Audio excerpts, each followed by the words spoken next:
Imagine a world where cross-border payments settle instantly, securely, and for fractions of a cent. Ripple and XRP are on the brink of making this a reality.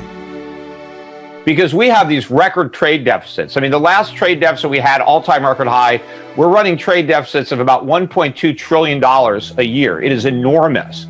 But the only reason we could do this is because the world will take dollars for their stuff. But if they go back to a gold standard, they ain't going to take dollars for their stuff. We're going to have to give them gold, which we don't have, or we're going to have to produce stuff, which we can't because we don't have the factories. We don't have the infrastructure, the labor force, the supply chains. So the dollar is going to collapse. And what's going to happen is all of these products that Americans take for granted are on the shelves when they want to buy something. They're all going to be gone because we're not going to be able to afford them. I mean, they're going to be too expensive for Americans to buy. So the entire American standard of living is going to collapse. What is Ripple? Ripple actually goes back to 04. So the kind of seed of it was a project called the Ripple Project, which was created by this really smart engineer up in Canada, Ryan Fugger, who had this idea of creating a person-to-person exchange of kind of credits, personal credits or IOUs.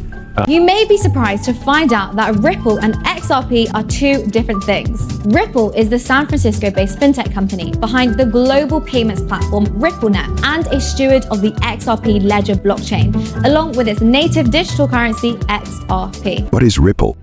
How does it work? Is XRP, Ripple's cryptocurrency, a good investment? And what does this all have to do with the banking system? Well, stick around. We'll answer these questions and more. Let's take complex cryptocurrency topics, break them down, and translate them into plain English. Ripple and XRP, one of the leading cryptocurrencies around. Have you ever had occasion where you needed to wire money to someone only to be told it might take several days for that money to appear in their account? That's because most major banks are still using systems that were built 40 years ago for this task. SWIFT, MoneyGram, and Western Union are just some examples of slow, expensive, and relatively limited systems that financial services use to transfer money. On top of that, not all of the banks are connected via the same network. So in many cases, you don't even have a direct line between two banks when they need to transfer money from one account to the other.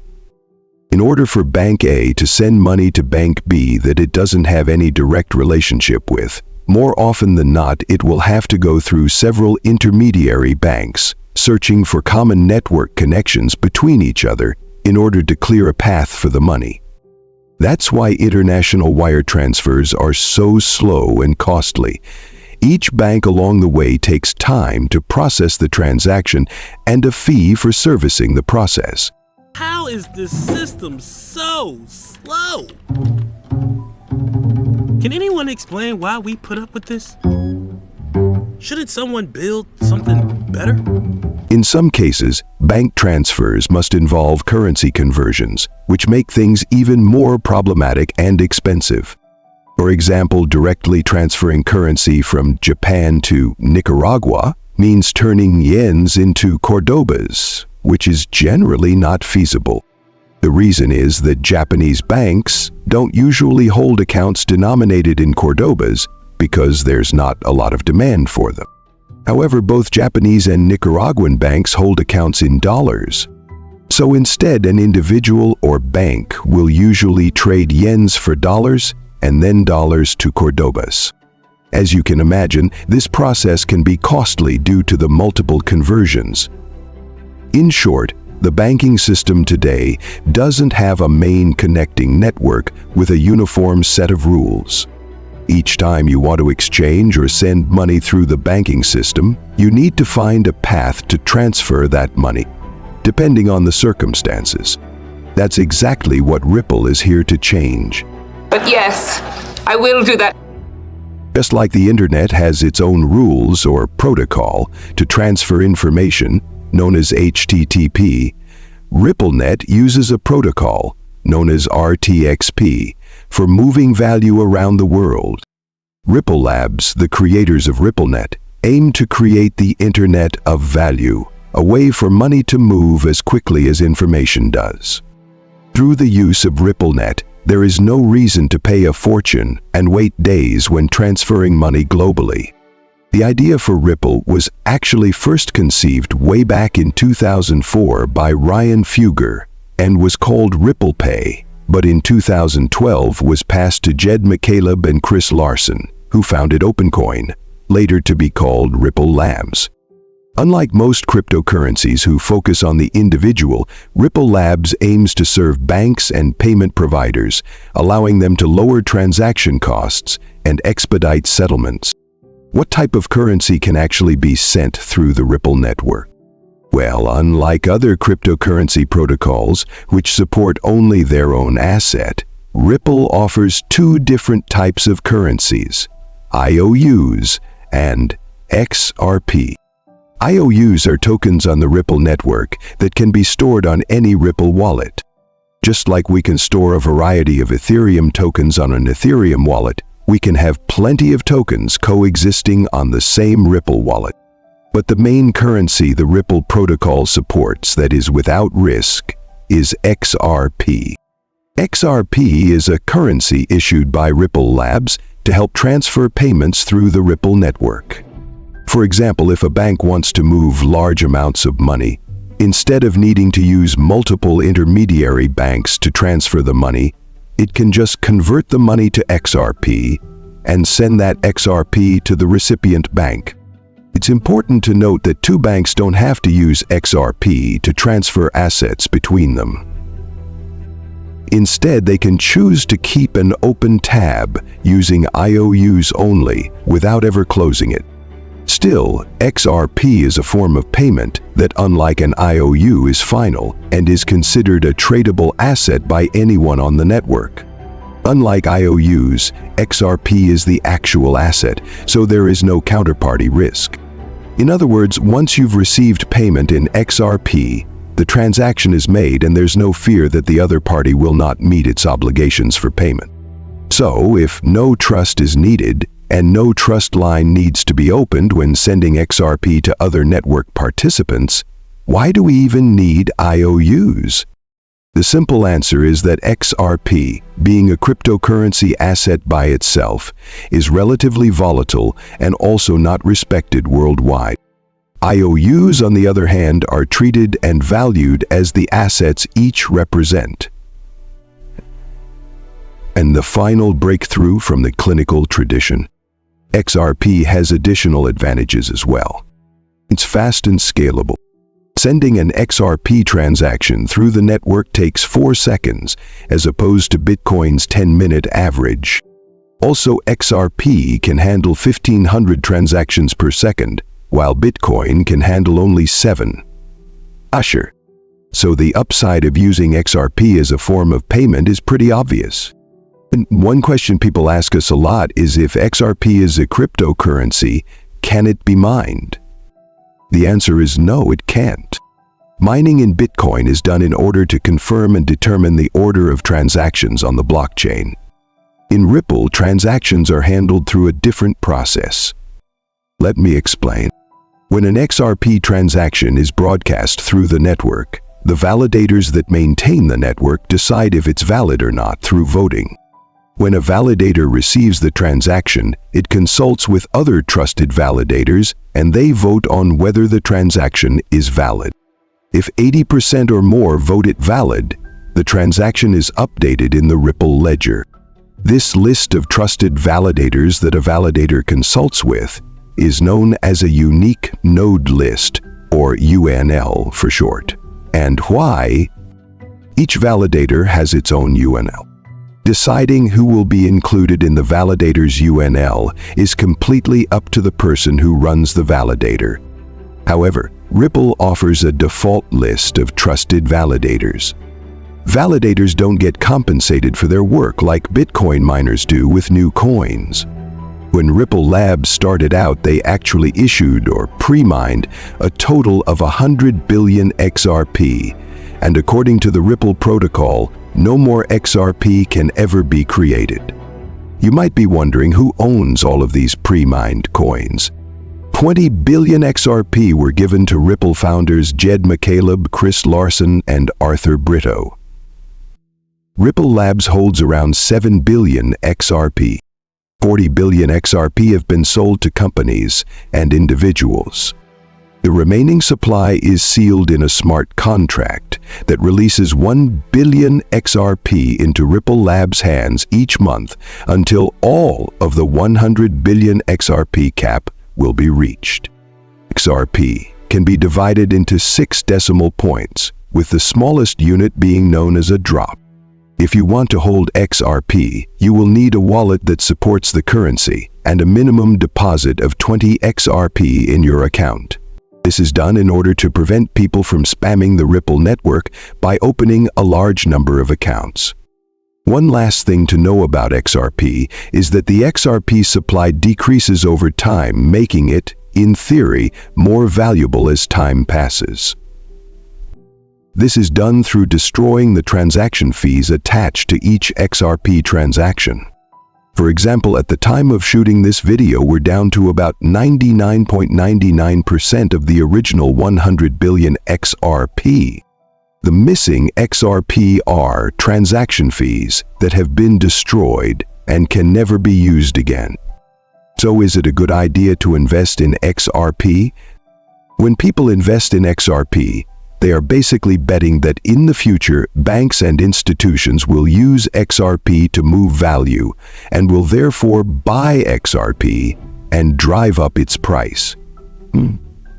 Mason, experiential investor to be followed. All right, so in December, the SEC sues Ripple, and the gist of it is they say, you guys, or by selling XRP or releasing it into the community, as you would say, it was a security, not an asset, not gold. It's more like a stock. And you didn't register it. What you did was illegal. That lawsuit, I think, is misguided. I think the idea that XRP is a security, it has traded out there for 8 years. You know, it's kind of like, well, if it was a security, I guess we should have known that a long time ago. So is your basic defense, you let us trade it for years and thus, gives these backsies? Is that basically your response? No. I mean, look, if you own a security, it gives you ownership of a company, right? If Ripple goes away, XRP is going to keep trading. Many countries around the world, the UK, Japan, Switzerland, Singapore, they all have clarity and certainty that XRP is not a security. In fact, the United States is the only country on the planet that has suggested that XRP is a security. And that's why I say this isn't just bad for Ripple, it's bad for crypto broadly here in the United States, and it's driving that activity, it's driving that entrepreneurial activity outside the United States. I think that definitely bodes poorly for the US crypto industry at large. I think if you believe these are the future infrastructures for payment networks, I think we should care about what countries have control over those technologies. We think this is the beginning of the end of the case in terms of how the case is going to unfold. Just to level set really briefly, what this case is about is whether or not an offer or sale of a digital asset is a special type of security known as an investment contract. There are no allegations of fraud in this case. There are no allegations of misrepresentation. There are no allegations of market manipulation. It really is a technical issue, and whether or not the offer and sale of a digital asset needs to be registered as a security. So we believe that unless there is a contract for an investment, there's no case, and actually there's no authority for the SEC to even weigh in. But if you get to the Howey case, and I think most of your viewers know what that is, we believe that they don't satisfy any of the prongs of the Howey case. How much money is pre-funded and how long does it typically sit there? There's $27 trillion sitting in these bank-to-bank accounts. They're called Nostro accounts, Vostro accounts. Yeah. The bilateral relationship between the Bank of Corey and the Bank of Brad. You can put as much money as you want with the Bank of Brad. But Brad, I want to make the same invitation to you. Since it's the holidays, since we've been friends for a long time, you put as much as you want in the Bank of Corey. It's a problem that, I appreciate that. It really is a problem that if we can reduce the time, the friction, the cost, we really can accelerate global commerce. And by reducing that friction, you accelerate that engine. It's good across the board. It's good for both companies in the United States. It's good for the unbanked communities across Africa. It really can fundamentally change the way the global financial infrastructure is wired. An announcement that was just made by Archax. Now, towards the end of the video, we're going to be recapping and playing you a clip from the interview that we did with Archax's CEO, Graham Rodford, because he mentions these cryptos that this announcement relates to in a little bit more detail on why Archax are actually working with them. So we will be playing that clip towards the end of the video. What we're going to do to start things off, though, is we're going to be talking about this announcement. Now, this announcement involves State Street, which I believe has 41.8 trillion in assets under custody and or administration. And they're in more than 100 geographical markets and employs approximately 46,000 people worldwide. So let's talk about where the XRP Ledger has gone in the past, almost 12 years now? It is fully decentralized. There's more than 600 nodes processing transactions and maintaining the ledger. And importantly, each of those nodes enforces all of the system rules. And unlike on most other blockchains, those nodes are enforcing censorship resistance as well. There's more than 120 validators. We're probably the only major blockchain with no in-protocol incentives for block production or running a validator. People run validators because they want the network to work. They want the network to be robust. They want the network to be reliable and decentralized. They're run by individuals, businesses, universities. There's over 1,750 apps, exchanges on mainnet built by a diverse set of global developers, many of whom in the room with us today. More than 2.8 billion transactions have been processed. For some time, more than 50% of transactions being processed on public blockchains were on the XRP Ledger. It's gone down a lot since then because the rest of the universe has grown. But the XRP Ledger has continued to process transactions at that high rate. No transaction has ever been discriminated against, filtered, censored, misexecuted, dropped, mishandled, right? It is a fair system because every single node on the network enforces that type of fairness. There's more than 5 million active XRP wallet holders around the world, and that's a real number. On a lot of other blockchains, for example, on UTXO-based blockchains like Bitcoin, a single user probably has a number of addresses. And so the address numbers may be very, very large, but those addresses don't actually reflect users, right? So those 5 million are probably real people who are using the XRP Ledger, and they're using the ledger directly, right? There's a lot of people who hold Bitcoin, hold Ether, who will never use those blockchains directly. These are people who are actually potential customers for projects built on the XRP Ledger because they have access to the ledger. They have their money on chain. Market capitalization of XRP is in excess of $30 billion. Makes it about the 6th largest cryptocurrency, depending on exactly what you consider to be a cryptocurrency. The number of contributors building projects of different types on the XRP Ledger is enormous. As you can see on the slide, we have a large group of companies that are building wallets, custody, compliance, and security. These are tools that enable people to hold XRP, use the XRP Ledger, participate in the ecosystem. The future of Ripple, XRP, and the XRPL ecosystem. I'm going to go into more detail on each of these, but I just want to give a broad description of them on one slide so that you can sort of get the vision for where we're going and where we are. So if you get too down in the weeds, you kind of lose the big picture. So big picture, we have the automated market maker. It launched in March of this year. There was a little bit of drama around the launch, as many of you know. I see some smiling faces. I'm glad we're past that, but it's working very nicely now.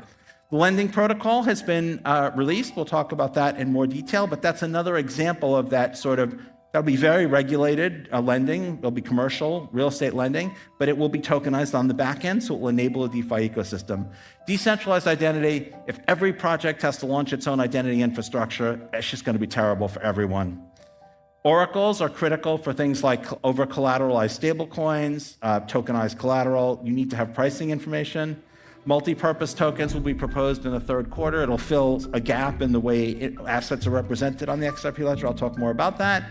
And the EVM sidechain. So I'm going to go into more detail of all of these, but I think this is a roadmap for institutional DeFi.